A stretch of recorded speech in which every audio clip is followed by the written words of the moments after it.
من الشيطان الرجيم بسم الله الرحمن الرحيم الحمد لله رب العالمين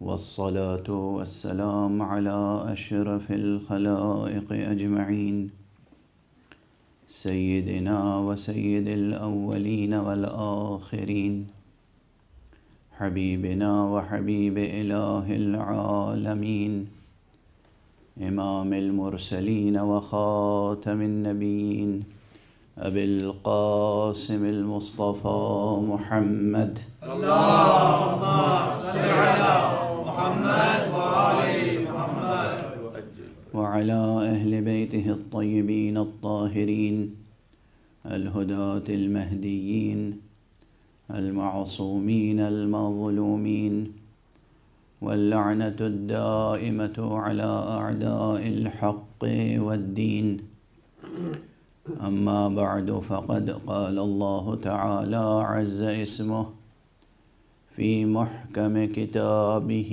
ومتقن خطابه بسم الله الرحمن الرحيم ألم تر كيف ضرب الله مثلا كلمة طيبة كشجرة طيبة أصلها ثابت وفرعها في السماء تؤتي أكلها كل حين بإذن ربها ويضرب الله الأمثال للناس لعلهم يتذكرون صدق الله العلي العظيم اللهم صل على محمد وآل محمد ایک اور بلندر صلوات پڑھنے محمد اللهم صل على محمد وآل محمد ماہ عزا کا انتظار رہتا ہے اہل دل کو، مگر کس تیزی کے ساتھ، کس سرعت کے ساتھ یہ ایام عزا گزر گئے، اور آج اس منبر پر اس سلسلے کی یہ آخری مجلس ہے۔ سن 61 ہجری میں 9 محرم تک ہی حسین کی مجلس بھی سجی ہوئی تھی۔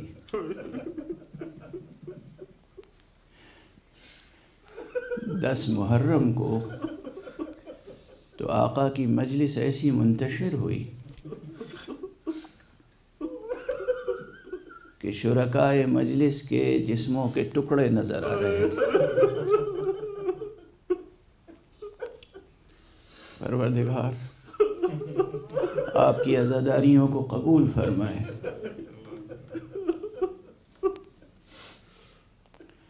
اور آپ کو کسی غم میں نہ رلائے سوائے غم اہل بیت کے۔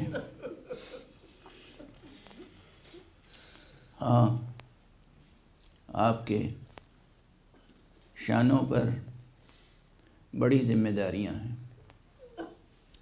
حسین سے عہد وفا نبھانا ہے۔ ائمہ اہل بیت علیہم الصلاۃ والسلام نے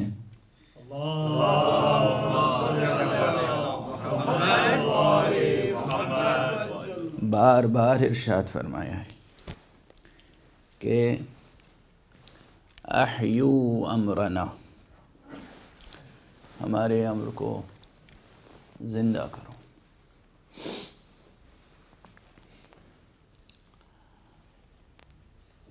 پوچھا گیا معصوم سے کہ احیو امرنا سے مراد کیا ہے، کس طرح ہم آپ کے امر کو زندہ کریں؟ مختلف مواقع پر معصوم نے مختلف آداب، مختلف اصول، مختلف طریقے تعلیم فرمائے، لیکن ان طریقوں میں سے ایک طریقہ یہی ہے مجالس کا انعقاد۔ فرمایا اپنے گھروں میں اپنے چند احباب کو جمع کر لیا کرو، اور ہمارا تذکرہ کیا کرو۔ یہ بھی احیاء امر آل محمد کا ایک طریقہ ہے۔ احیاء امر امیر المؤمنین علی ابن ابی طالب علیہ الصلاۃ والسلام۔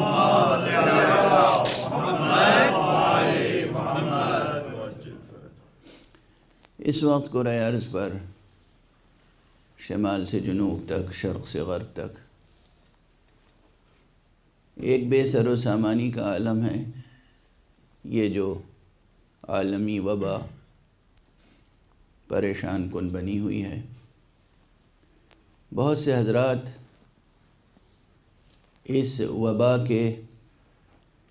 وبا کی آڑ میں بھی اپنے نفوس کا تزکیہ نہیں کر رہے ہیں، سیاستیں کر رہے ہیں۔ خدا را عبرت پکڑیں، اللہ سے اور اللہ والوں سے رشتہ اخلاص برقرار کریں۔ خدا ہے، اللہ ایک زندہ حقیقت ہے۔ آخرت، روز آخرت ایک نہایت روشن اور تابناک روز ہے، ایسا تابناک جس دن کسی کا کوئی سیاہ داغ چھپنے والا نہیں ہے۔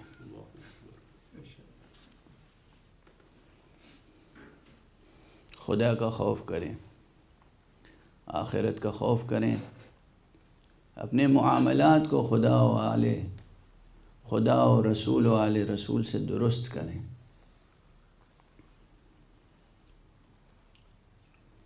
اور قیامت کبریٰ سے پہلے قیامت صغریٰ بھی تو ہونی ہے۔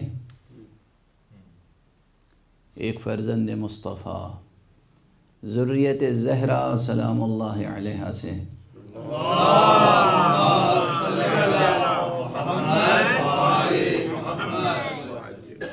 ہونے والا ایک امام برحق، مہدی برحق آنے والا ہے، آ کر رہے گا۔ اس کو بھی تو منہ دکھانا ہے، یا صرف سیاستیں کرنی ہیں؟ پتھر کے ٹکڑوں پر اپنے قد کو بلند نہ کریں، خاک کے تودوں پر اپنے قدوں کو بلند نہ کریں، اپنی قامتوں کو نماز ہائے مودت کی اقامتوں سے بلند کریں۔ سبحان اللہ۔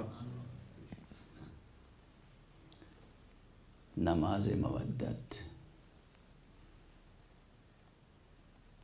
روزہ عشق،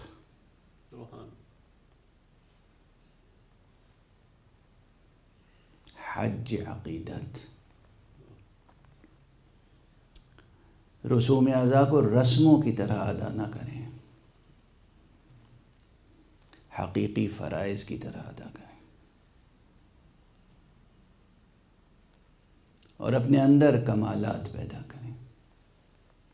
ساری قربانیاں اہل بیت نے اس لیے دی ہیں کہ آپ اپنے اندر کمالات پیدا کریں۔ ریاکاری سے کمال ہوتا بھی ہے تو زائل ہو جاتا ہے۔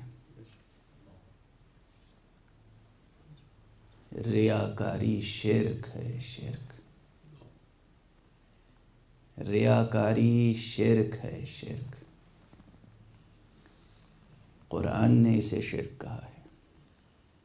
محمد مصطفیٰ صلی اللہ علیہ وآلہ وسلم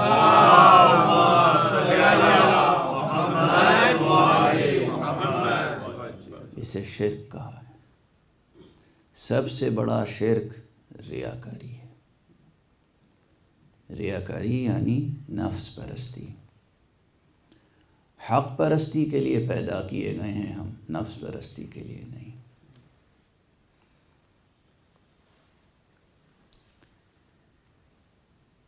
اپنے نفوس میں حق سبحانہ و تعالی نے جو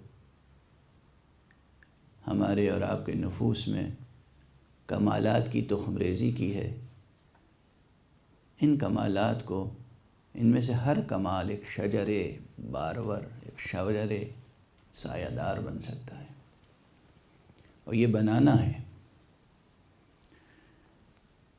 زمین زیست کو آل محمد نے اپنے لہو سے اسی لیے سینچا ہے تاکہ یہ کمالات کے بیج پروان چڑھیں اور کمالات کے آسمان وجود میں آئیں، عرش وجود میں آئیں، افلاک وجود میں آئیں، یہ شجر بارور اور شجر سایہ دار بنے، ایسا شجر بارور جس سے دنیا کی تمام تشنہ و گرسنہ روحیں اپنے لیے سیرابی کا سامان کریں، اور ایسا شجر سایہ دار کہ ہر بے سایہ اور پریشان انسان اس کے نیچے اطمینان کی سانس لے سکے۔ یہ آپ کی ذمہ داری ہے۔ آپ کا وجود بہت قیمتی ہے، بہت بابرکت ہے، بہت قیمتی ہے، بہت بابرکت ہے، لیکن اس کی تمام قدر و قیمت وابستہ ہے سچے یقین اور سچے عمل کے ساتھ۔ ایک صلوات پڑھ دیجئے محمد علیہ اللہم صلی علی محمد وآل محمد۔ سچا یقین اور سچا عمل۔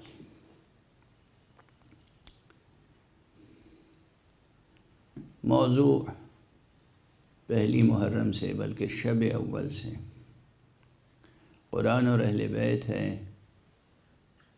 عنوان قرآن و اہل بیت ہے، اور میں نے عرض کیا کہ ایک ضمنی ذیلی موضوع تعلیمی اور تربیتی نقطہ نظر سے جستجو، راستہ اور راہبر ہے۔ ظاہر میں دو عنوان ہیں، حقیقت میں ایک ہی عنوان ہے۔ حقیقت میں ایک ہی عنوان ہے۔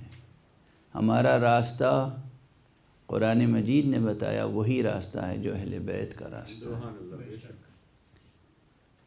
مکرر عرض کر چکا ہوں، میرے علاوہ دوسرے خطبہ اور واعظین بھی بیان کر چکے ہوں گے، بیان کرتے رہتے ہیں کہ خود سورہ مبارک حمد میں جو کہا گیا اہدنا الصراط المستقیم، اس کے فوراً بعد صراط مستقیم کی وضاحت اصطلاحوں میں نہیں کی گئی، کرداروں میں کی گئی۔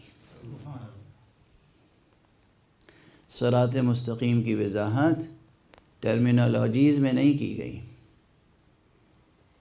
بلکہ زندہ کرداروں کے ساتھ وابستہ کر دی گئی۔ اس کی وضاحت صراط الذین انعمت علیہم،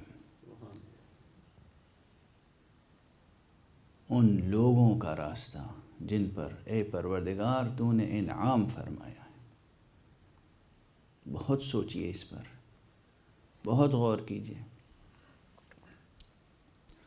اور جو میں اکثر کہتا ہوں کہ قرآن مجید از اول تا آخر قصیدہ محمد و آل محمد، سبحان اللہ، سبحان اللہ، تو وہ یہیں سے شروع ہو جاتا ہے قصیدہ۔ سبحان اللہ، سورہ حمد سے قصیدہ شروع ہو جاتا ہے۔ سبحان اللہ۔ میں نے عرض کیا تھا، مکرر عرض کر چکا ہوں کہ قرآن مجید ایسی صنعت میں نازل ہوا ہے کہ ایک نقطہ نظر سے، ایک زاویے سے دیکھیے تو یہ شروع سے آخر تک قصیدہ توحیدیہ معلوم ہوتا ہے۔ ہر جگہ توحید حق صمدی کا تذکرہ ہے، اللہ کے جلووں کی طرف نگاہ خلق کو متوجہ و ملتفت کیا گیا ہے۔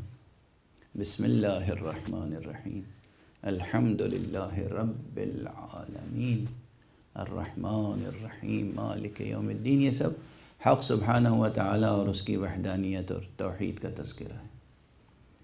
لیکن دوسرے نقطہ نظر سے، دوسرے زاویے سے اگر اسے ملاحظہ فرمائیں قرآن مجید کو، تو شروع سے آخر تک نعت و منقبت کا قصیدہ ہے۔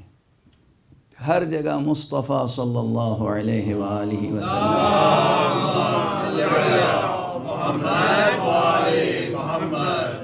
اور اہل بیت مصطفیٰ کی منقبتیں ہیں، ان کی صفتیں ہیں، ان کی خصوصیتیں ہیں۔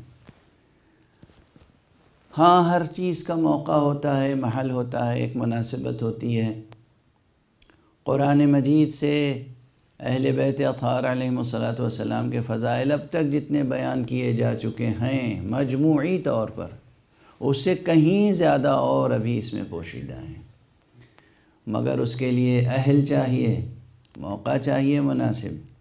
یقین کیجئے کہ قرآن مجید سے متعلق جو علوم ہیں، علوم القرآن، اس پر بہت کم کام ہوا، اور اہل بیت مصطفیٰ علیہم الصلاۃ والسلام سے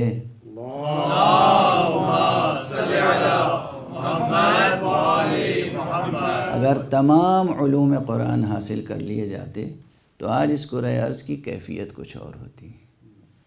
آج حقیقتاً یہ کرۂ ارض مرکز ہوتا، سورج اس کا طواف کر رہا ہوتا، لیکن لوگوں نے استفادہ نہیں کیا قرآن اور اہل قرآن سے۔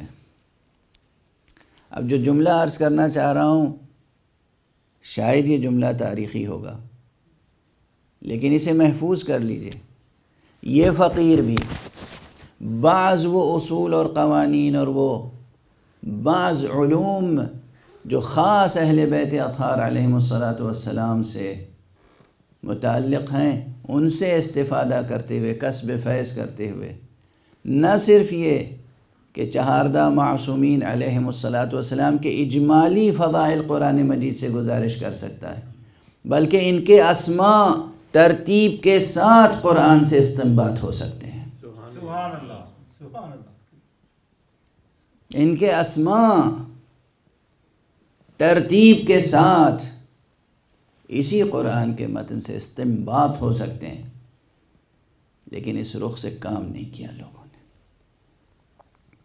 ائمہ 12 کے اسماء گرامی، معصومین علیہم الصلاۃ والسلام کے اسماء گرامی قرآن مجید میں بالتفصیل موجود ہیں، نگاہوں سے اوجھل ہیں۔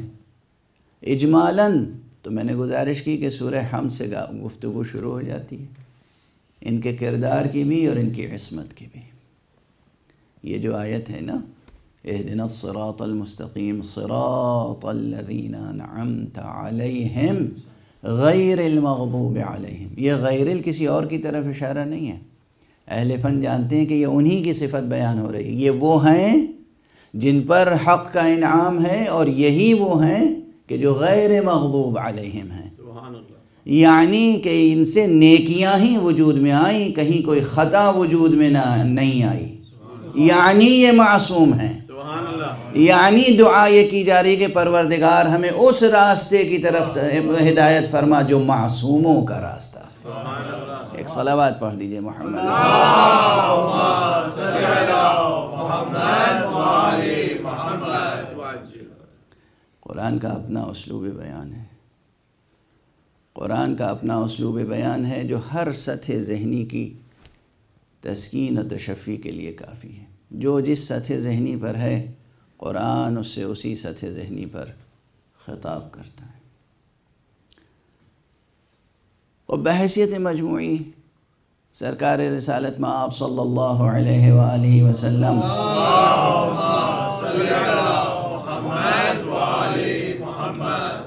کے جو اوصاف، کمالات، فضائل قرآن مجید نے بیان کیے ہیں، مشہور آیتیں سب کو یاد ہوں گی۔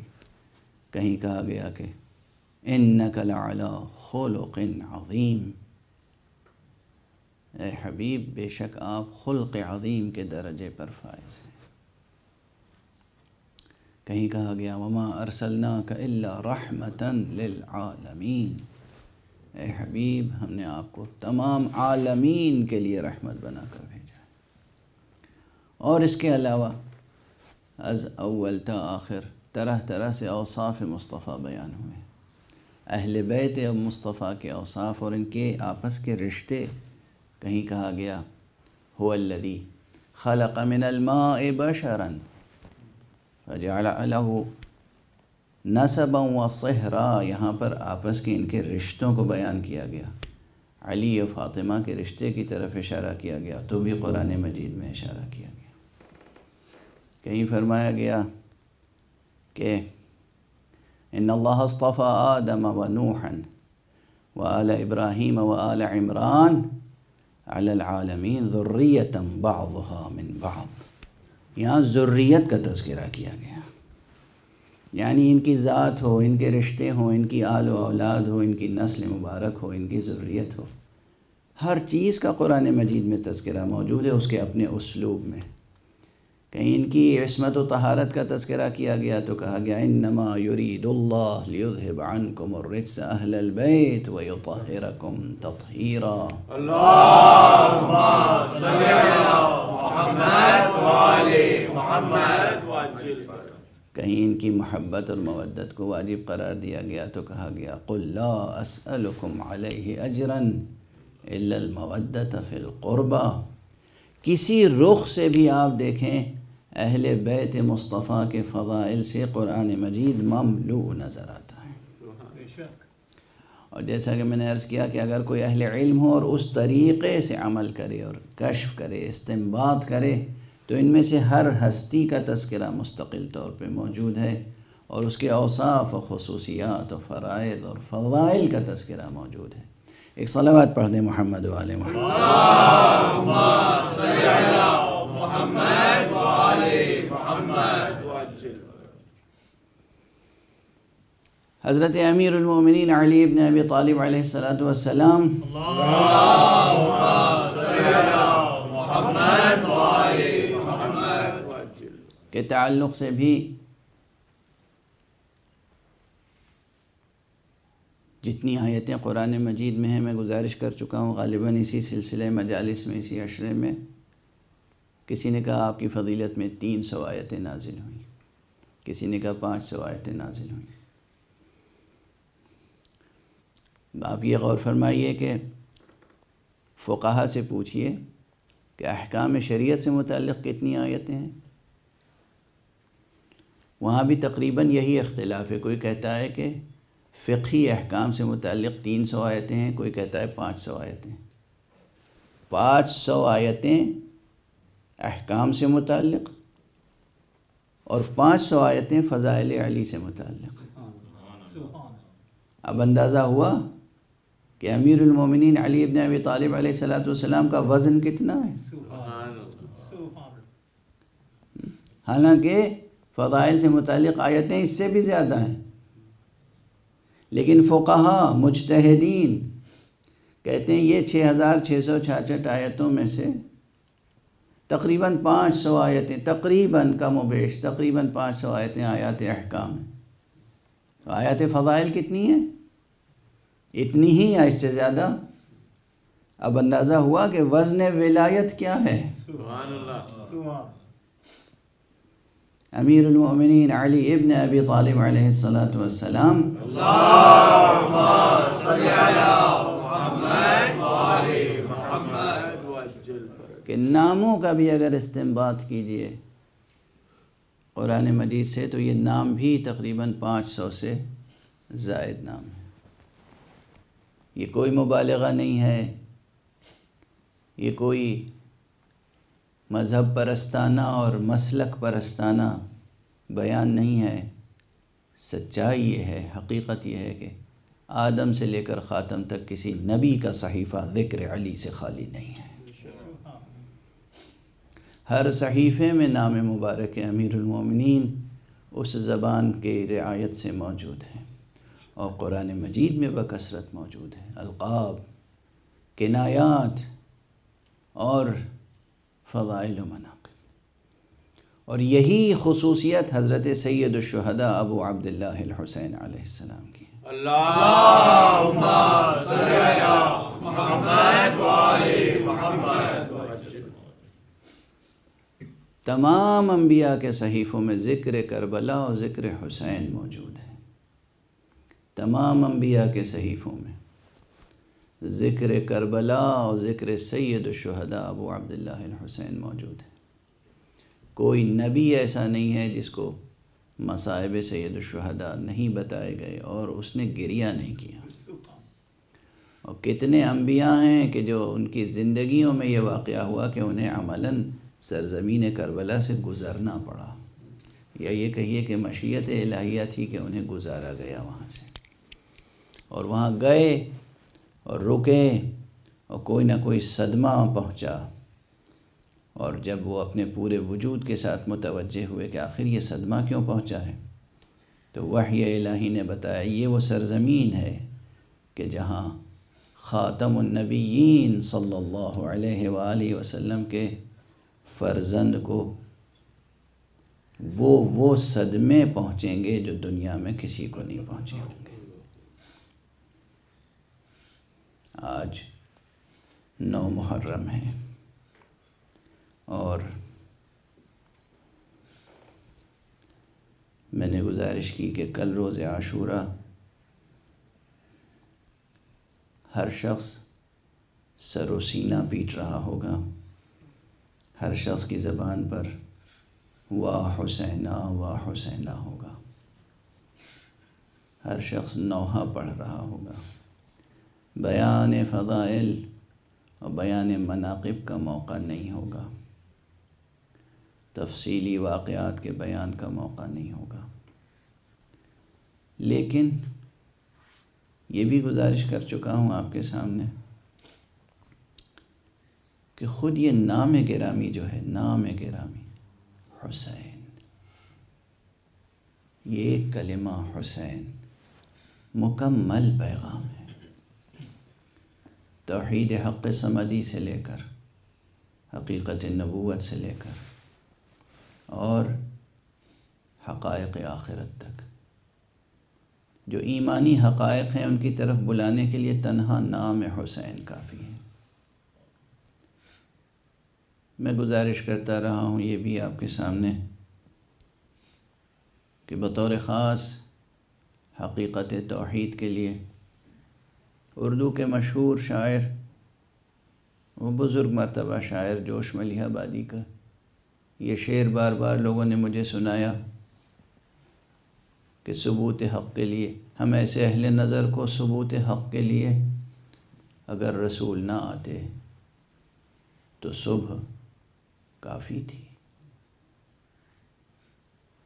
جب بار بار لوگوں نے یہ شعر سنایا تو میں نے گزارش کی کہ نہ مدرسے نہ مساجد، نہ فلسفہ نہ کلام، نہ مدرسے نہ مساجد، نہ مدرسے نہ مساجد، نہ فلسفہ نہ کلام، ثبوت حق کے لیے بس حسین کافی ہے، ثبوت حق کے لیے بس حسین کافی ہے۔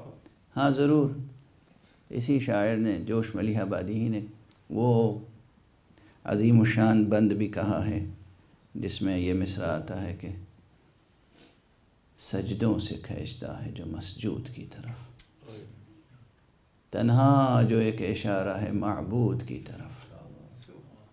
ہاں آقا حسین، حسین کا نام نامی، اسم گرامی تنہا دلیل ہے، کافی ہے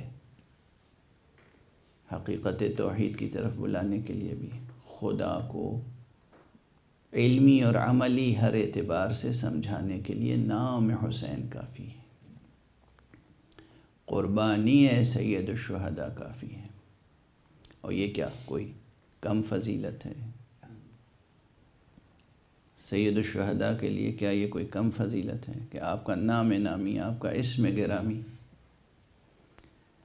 کافی ہے اللہ کی حقیقت کو سمجھانے کے لیے، یعنی وہ حقیقت جسے سمجھانے کے لیے دنیا کے تمام حکماء، فلاسفہ، دانشمند، دانشور عاجز رہ جاتے ہیں، اس حقیقت کو سمجھانے کے لیے حسین کا ایک نام کافی ہو جاتا ہے۔ کیا فضیلت ہے، کیا منقبت ہے۔ اور حقیقت توحید کے بعد بشریت کو بیدار کرنے کے لیے بھی حضرت آدم علی نبینا وعلیہ السلام سے لے کر حضرت عیسیٰ علی نبینا وعلیہ السلام تک تمام انبیاء نے ریاضتیں کی، تمام انبیاء نے محنتیں کی، مشقتیں اٹھائیں انسان کی تربیت کے لیے، انسان کو انسان بنانے کے لیے، انسان کو اس کے کمالات سے آشنا کرنے کے لیے، انسان کے دل و ذہن کی تطہیر اور تنویر کے لیے، تاکہ منور ہو جائے یہ ذہن، یہ دل منور ہو جائیں، یہ ذہن منور ہو جائیں، روشن ہو جائیں، ضمیر روشن ہو جائے۔ ہر نبی نے محنت کی ہے، ہر نبی نے محنت کی، لیکن پھر بھی آقا حسین کا کارنامہ کچھ ایسا ہے کہ جس کے متعلق مجھے یہ 2 مصرے مرحوم و مغفور جناب سہیل آفندی کے بہت اچھے لگتے ہیں، جہاں انہوں نے فرمایا ہے کہ انسان کے جگانے کو جب بیت گئیں صدیاں، انسان کے جگانے کو جب بیت گئیں صدیاں، شبیر نے فرمایا یہ کام ہے دن بھر کا۔ انسان کے جگانے کو جب بیت گئیں صدیاں، شبیر نے فرمایا یہ کام ہے دن بھر کا۔ ایک دن میں وجود باری پر، صداقت مصطفیٰ پر، حقیقت آخرت پر اتنی روشن دلیلیں قائم کر دی ہیں حسین نے، جسے قیام قیامت تک اب کوئی بھی دھندلا نہیں سکتا۔ حسین کی قائم کردہ کسی ایک دلیل کا جواب نہیں لا سکتا، حسین کی قائم کردہ کسی ایک دلیل کو کوئی جھٹلا نہیں سکتا۔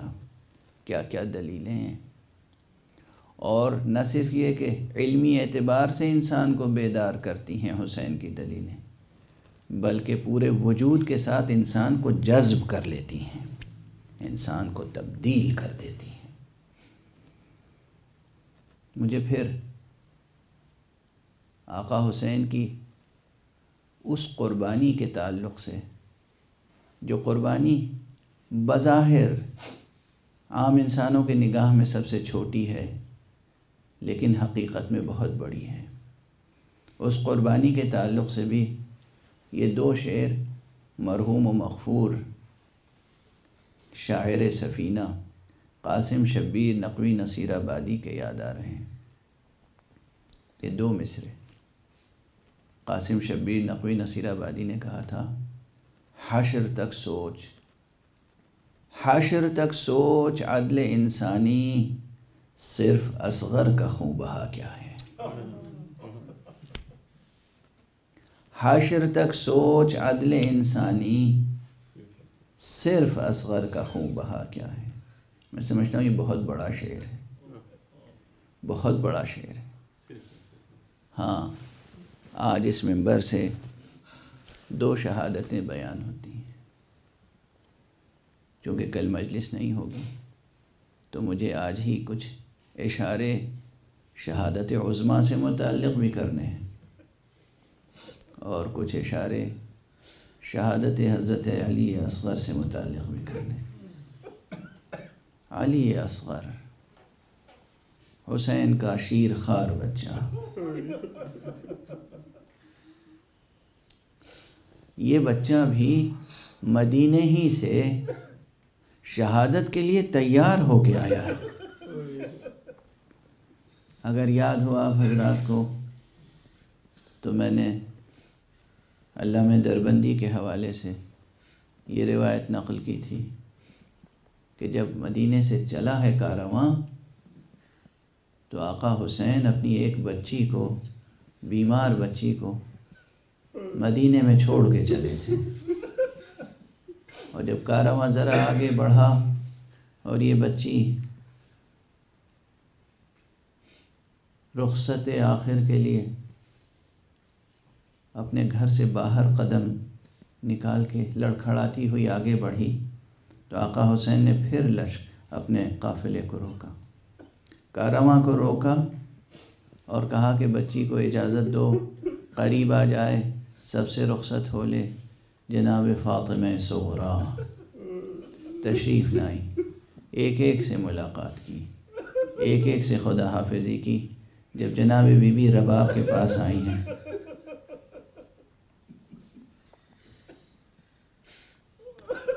جب بی بی رباب کے پاس آئی ہیں اور بہن نے اپنی آغوش کھولی تو وہ ننھا سا بچہ جو ماں کی آغوش میں تھا ہومک کے بہن کی آغوش میں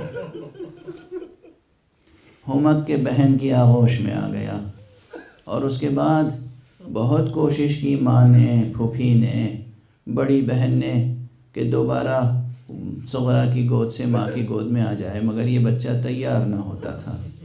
کہتے ہیں ایک مرتبہ آقا امام ابو عبداللہ الحسین آگے بڑھے، بچے کے کانوں میں کچھ کہا اور بس بچہ ہومک کے باپ کی آغوش میں آ گیا۔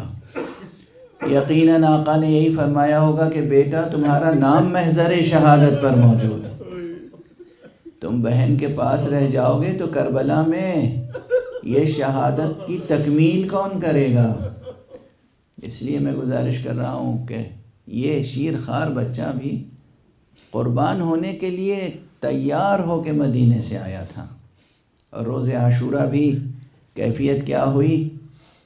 مورخین لکھتے ہیں، یہاں پر روایتوں کا ایک سلسلہ ہے، مختلف متعدد روایتیں ہیں، لیکن ایک روایت ان میں سے یہ ہے کہ آقا حسین ایک مرتبہ سب سے رخصت ہو کے میدان میں گئے، اور جب آپ نے فرمایا حل من ناصر ینصرنا، کیا کوئی ہے مدد کرنے والا جو ہماری مدد کرے؟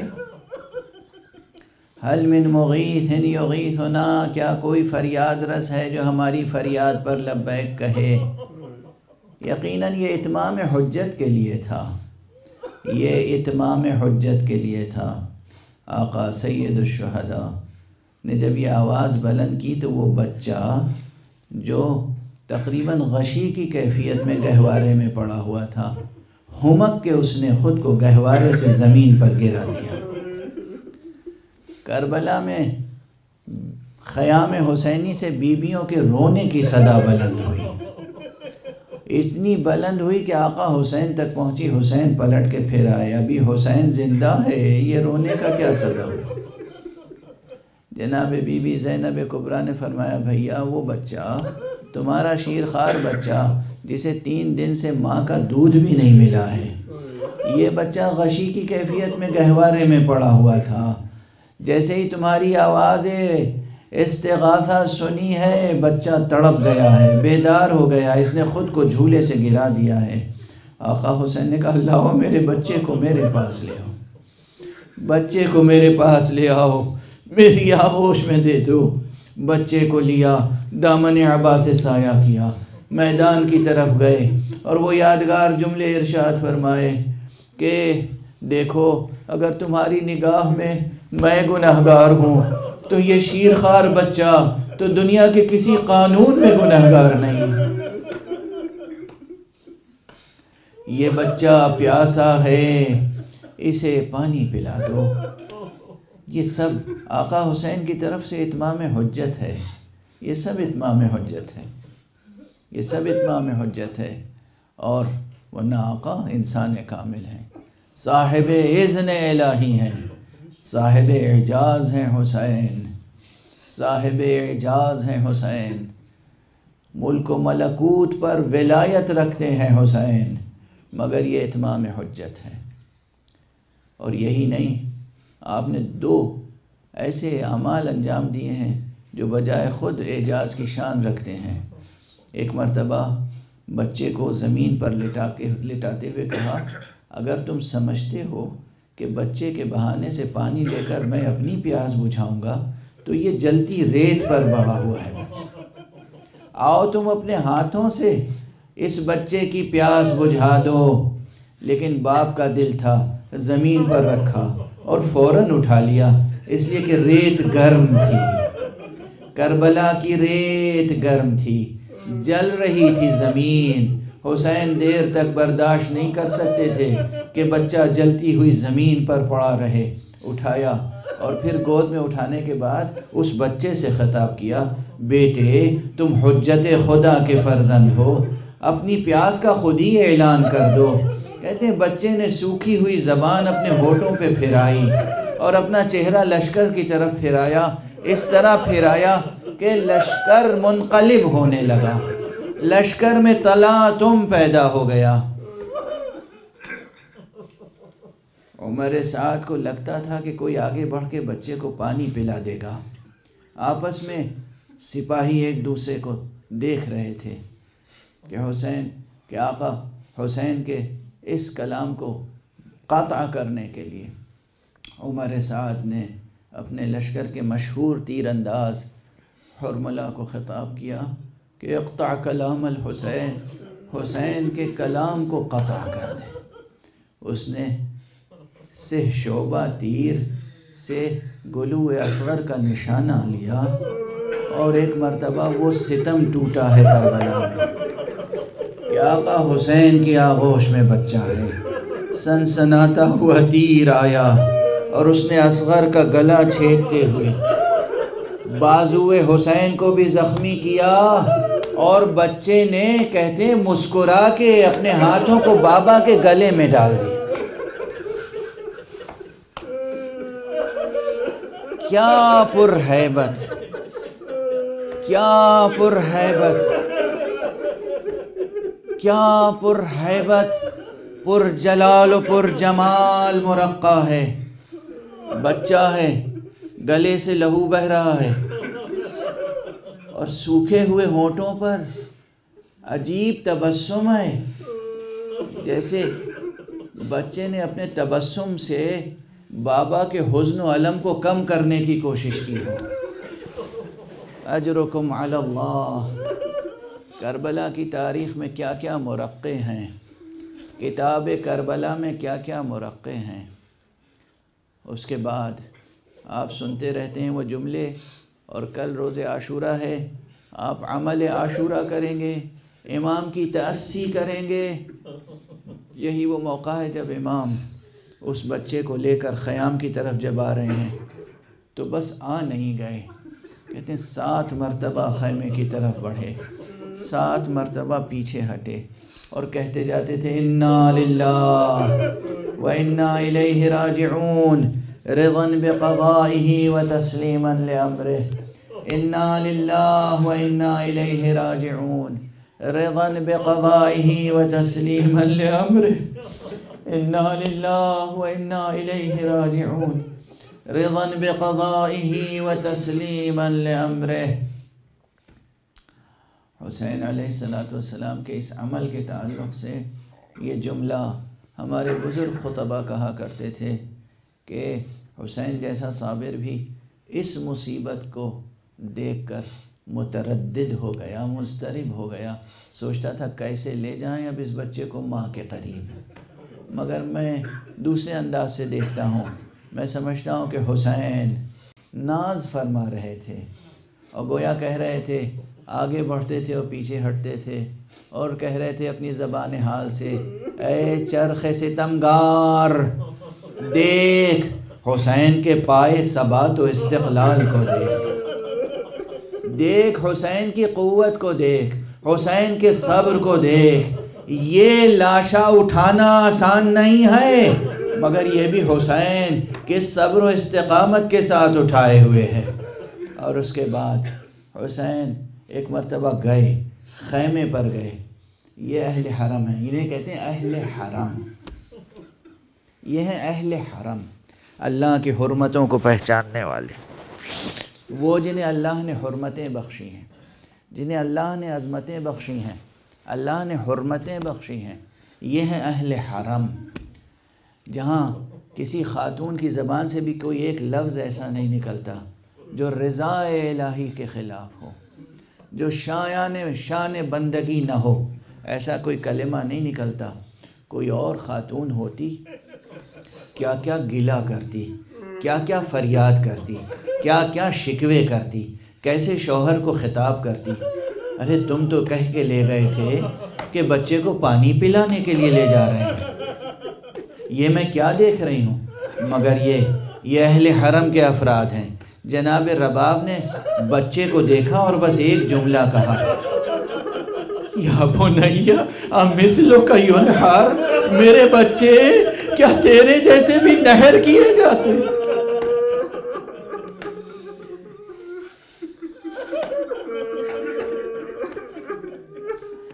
اور بس آخری دیدار بچے کا کرا دیا آقا نے، اور اب لے کر پشت خیمہ پر آئے، اس بچے کو پشت خیمہ پر لے کر آئے اور اپنی تلوار کی نیام سے ننھی سی قبر کھودی۔ میرے والد مرحوم یہ روایت اہل معرفت کی پڑھا کرتے تھے بڑی کیفیت کے ساتھ کہ یہ وہ موقع ہے کہ جب تلوار بھی روئی ہے۔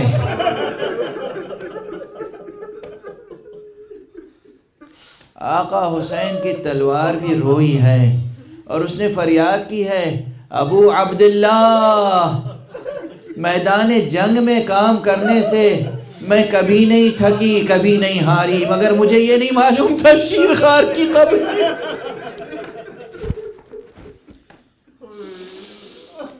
آقا نے ایک ننھی سی قبر بنائی، بچے کو سپرد لحد کیا اور اس کے بعد نماز پڑھی ہے آقا نے۔ دشمنوں نے نقل کی ہے یہ کیفیت کہ دیکھا حسین نماز پڑھ رہے ہیں، 2 رکعت نماز پڑھی، اس کے بعد پھر در خیمہ پر آئے اور ایک مرتبہ نظر ڈالی اور آواز دی، زینب، ام کلثوم، سکینہ، فاطمہ، رباب، لیلہ، فضہ، اب حسین جا رہا ہے، خدا حافظ۔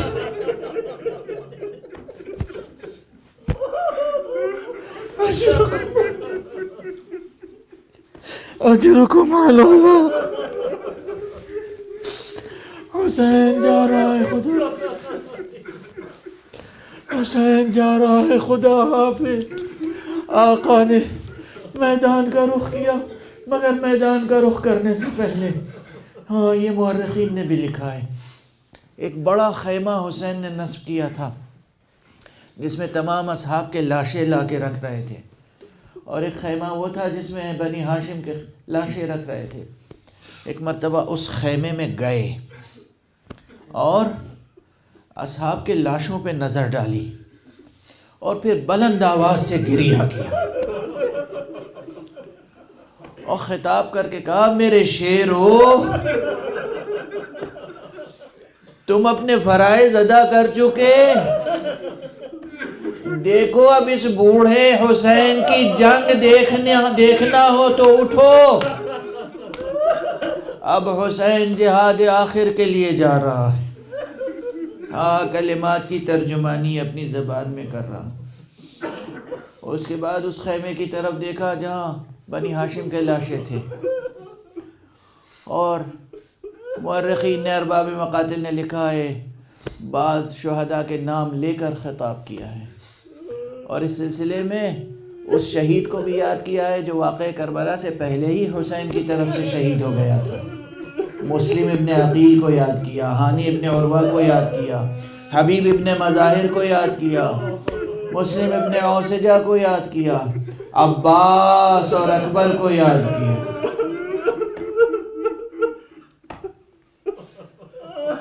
اور اس کے بعد میدان کا رخ کیا ہے، گھوڑے پر سوار ہو کر میدان کا رخ کیا۔ جب گھوڑے پر سوار ہو رہے تھے تو یہ واقعہ ہے، شاعری نہیں۔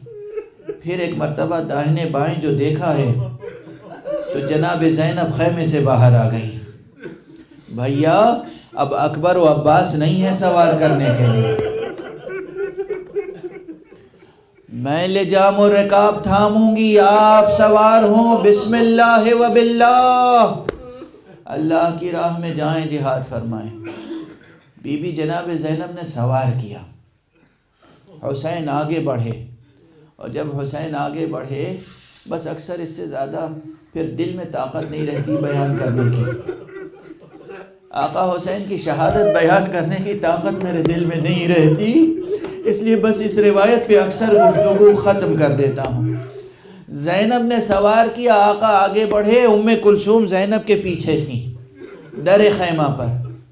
اب کہتے ہیں چھوٹی بہن کا بیان یہاں سے علامہ واعظ افغانی نے اپنی کشکول میں لکھا ہے، فرماتے ہیں کہ جناب ام کلثوم کہتی ہیں کہ میں نے دیکھا جیسے میری نگاہوں کے سامنے سے پردہ ہٹ گیا ہو، اور میں نے دیکھا آقا حسین تنہا نہیں ہیں، بھیا تنہا نہیں ہے، گھوڑے پر حسین جا رہے ہیں، اور گھوڑے کے پیچھے پیچھے دو شخصیتیں ہیں جو تیز قدموں سے گویا دوڑ رہی ہیں اور کہہ رہی ہیں حسین الوداع، حسین الوداع۔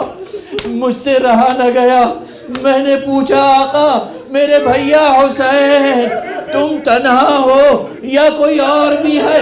حسین نے ایک مرتبہ گھوڑے کو روکا، پلٹ کے کہا بہن جب اکبر کو رخصت کیا تھا، اکبر میری طرف سے قربان ہو رہا تھا تو اکبر آگے آگے تھے، میں پیچھے پیچھے تھا، اب میں جا رہا ہوں، نانا رسول اللہ ہے، بابا علی مرتضیٰ ہے، کہہ رہے مجھے خدا حافظ حسین، خدا حافظ حسین، خدا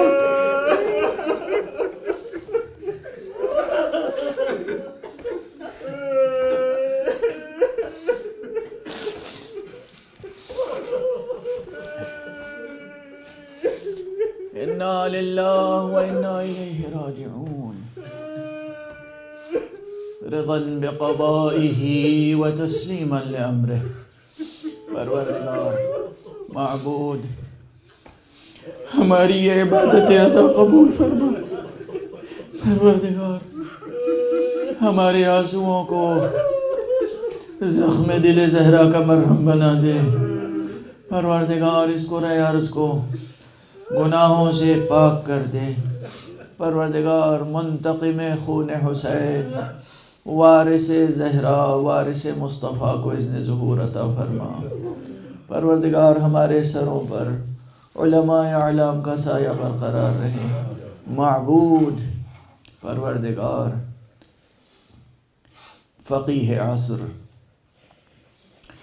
رہبر عظیم الشان انقلاب اسلامی آیت اللہ العظمیٰ سید علی حسینی خامنئی کو اپنی خاص حفظ و امان میں رکھ اور ان کے پرچم کے تلے سچے حسینیوں کی تربیت ہوتی رہے، آقا امام مہدی کی فوج تیار ہوتی رہے، پروردگار مرجع عظیم الشان حضرت آیت اللہ العظمیٰ سید علی حسینی سیستانی کو اپنی خاص حفظ و امان میں رکھ، پروردگار تمام مرجعیات دینیہ جو برحق مرجعیات دینیہ ہیں ان مرجعیتوں کو، ان مراجع عظام و مراجع کرام کو اپنی خاص حفظ و امان میں رکھ، پروردگار روئے زمین پر جہاں جہاں بھی آقا حسین کے سچے نوحہ گوں ہیں، نوحہ گر ہیں، ماتمی ہیں، عزادار ہیں، ان سب کو اپنی حفظ و امان میں رکھ، پروردگار ہماری کمزوریوں سے چشم پوشی فرما، پروردگار اپنے تصرف سے، اپنے حرف کن فیکون سے